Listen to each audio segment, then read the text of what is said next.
हक्कसोड पत्रावर जबरदस्तीने सही घेतली असेल तर काय केलं पाहिजे? आपण आज अत्यंत महत्त्वाच्या विषयावर बोलणार आहोत, म्हणजेच काय चर्चा करणार आहोत. आणि तुम्हाला जर ही माहिती आवडत असेल तर नक्की कॉमेंटमध्ये मेसेज करून सांगा. हा कायदेशीर व्हिडिओ मी तुमच्यासाठीच बनवणार आहे, कारण हा विषय बऱ्याच घरांमध्ये होत आहे. म्हणून लक्ष देऊन संपूर्ण व्हिडिओ नीट ऐका. जर एखाद्या व्यक्तीकडून जबरदस्तीने धमकी देऊन किंवा फसवणूक करून हक्कसोड पत्रावर सही घेतली असेल आणि मालमत्तेची वाटणी झालेली नसेल तर त्या व्यक्तीने कायदेशीररित्या काय करावं?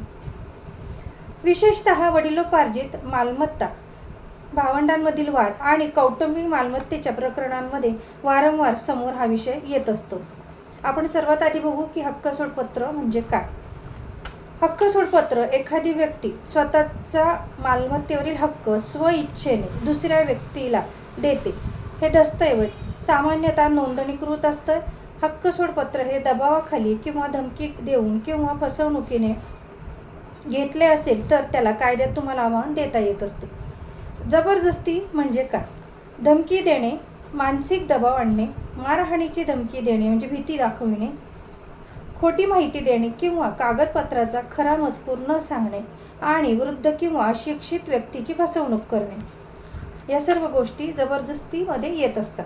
भारतीय करार अधिनियम 1872 मधील महत्त्वाची कलमे. कलम 15 नुसार जबरदस्ती एखाद्या व्यक्तीकडून जर तिच्या इच्छेविरुद्ध ही सही करून घेतली असेल किंवा दबाव टाकणे म्हणजेच जबरदस्ती करणे ही गोष्ट केली असेल तर. कलम 16 अनुचित प्रभाव, नातेसंबंध, आर्थिक किंवा सामाजिक वर्चस्व वापरून निर्णय घ्यायला भाग पाडणे. कलम 17 नुसार फ्रॉड आणि फसवणूक म्हणजेच खोटी माहिती देऊन किंवा सत्य लपवून त्याची सही घेणे. कलम 19 जबरदस्ती, फसवणूक किंवा अनुचित प्रभावामुळे झालेला करार संबंधित व्यक्ती न्यायालयामध्ये रद्द करण्याची मागणी करू शकतो. वाटणी झालेली नसेल तर परिस्थिती काय?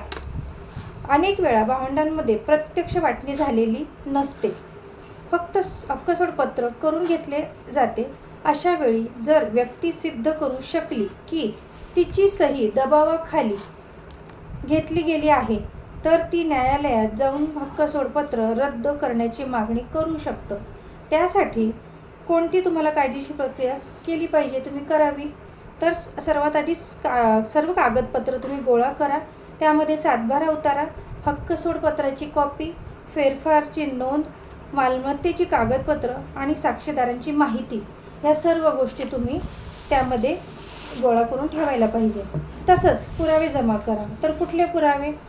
जर धमकी देण्यात आली असेल तर audio recording, video, message, WhatsApp chat, साक्षीदार, हे सर्व पुरावे महत्त्वाचे ठरू शकतात. कायदेशीर नोटीस द्या. प्रथम संबंधित व्यक्तींना ॲडव्होकेटमार्फत तुम्ही कायदेशीर नोटीस पाठवू शकता. त्यामध्ये स्पष्ट नमूद करता येतं की हक्कसोड पत्र दबावाखाली घेतले गेलं होतं. दिवाणी न्यायालयात दावा दाखल करा. डिक्लेरेशन सूट आणि कॅन्सलेशन सूट न्यायालयाकडे मागणी करता येते. यानुसार हक्कसोड पत्र अवैध घोषित करावे, दस्तऐवज रद्द करावा, मालमत्तेतील हिस्सा कायम ठेवावा. नंतर वाटणीचा स्वतंत्र दावा. जर मालमत्ता वडिलोपार्जित असेल तर पार्टिशन सूट तुम्ही दाखल करून स्वतःचा हिस्सा तुम्हाला मागता येतो.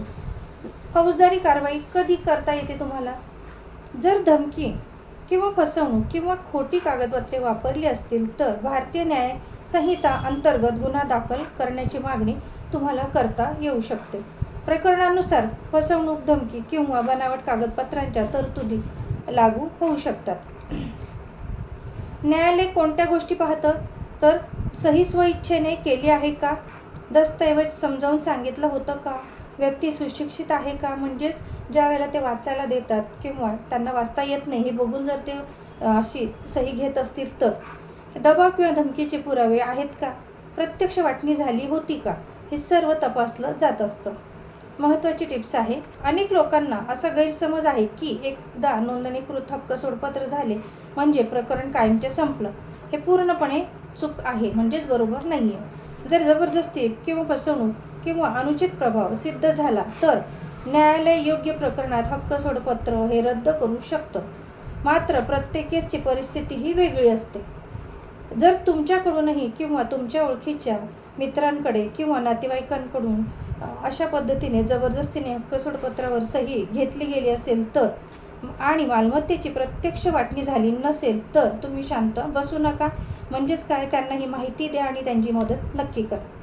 कागदपत्रे गोळा करा, योग्य कायदेशीर सल्ला घ्या आणि आवश्यक असल्यास न्यायालयात दावा दाखल करा.